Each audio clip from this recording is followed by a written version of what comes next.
Before I did what I did, I started off in the media. I used to train people to appear on TV and radio. I found myself helping other singers with their careers and so on, because singers, creative people are often a mess.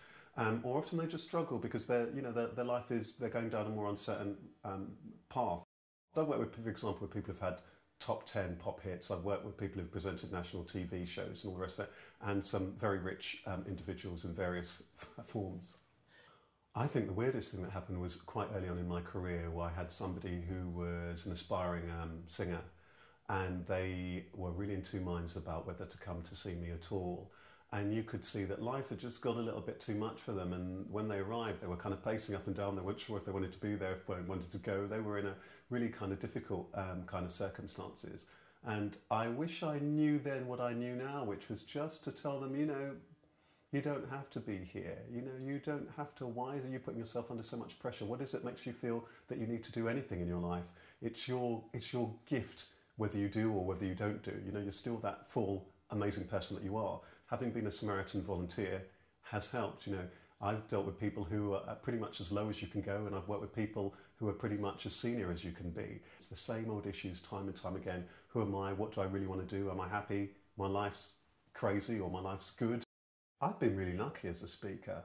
People have responded very well. Part of me likes that kind of challenge, the challenge of connecting with an audience. But I try and connect with people in the head and in the heart. If you're able to do that, then you're not really going to have a hostile audience, because usually the head or the heart are going to be fighting you. If you're able to bring both together, then that's quite powerful. And I sometimes challenge my audience and I comfort them at the same time. All audiences are pretty smart. They know when you're just trying to sell them some kind of yarn, and they know when you're really coming from a really authentic space. So the challenge for a speaker is really to connect with people very deeply, profoundly, and very, very honestly. And that's what all good speakers do.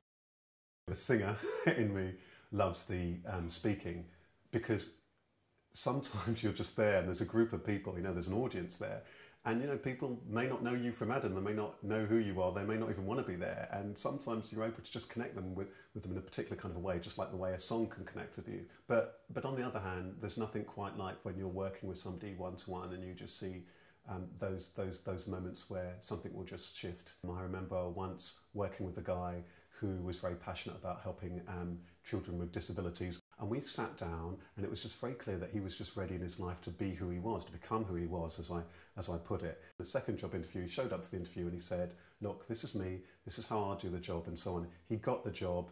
He's now really moving forward in his chosen career, and he is just an amazing person.